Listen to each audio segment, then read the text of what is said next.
You understand their frustration? Totally, after that performance today. But, you know, I remember the good times last 2.5 years. We've been 7th in the Premier League, 6th in the Premier League.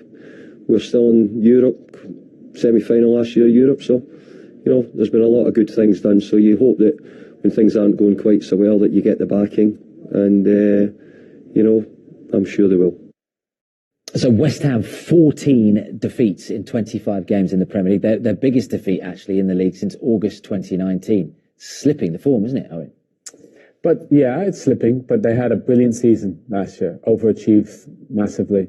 And I like that interview from David Moyes, just reminding people everything they did last year. I know football's unforgiving, and they spend a lot of money, and they're trying to change the style, be a little bit more positive, more technical. But the results haven't been there. And a lot of players they signed haven't really stepped up. So I'm with David Moyes. I think you've got to, you know, remember the good times. I don't think they're going to go down, but it's been a learning curve this season for sure.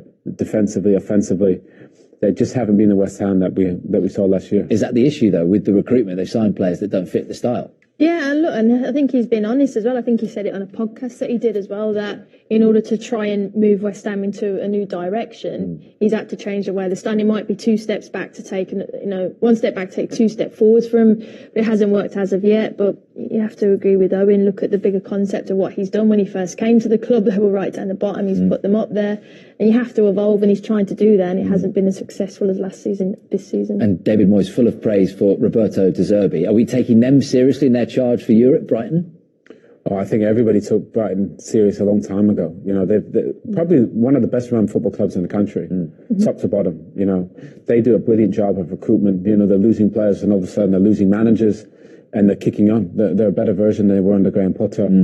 Brilliant offensive mind, De Zerbi. They really like to press. They like to keep the ball, interchange in positions, score goals. So Brighton are a special football club. I'm curious to see where they can go to, because we've seen to get into the big six, you need, well, arguably billions potentially, hundreds and hundreds of millions. Brighton are not a football club, so they're punching way above their weight, Karen.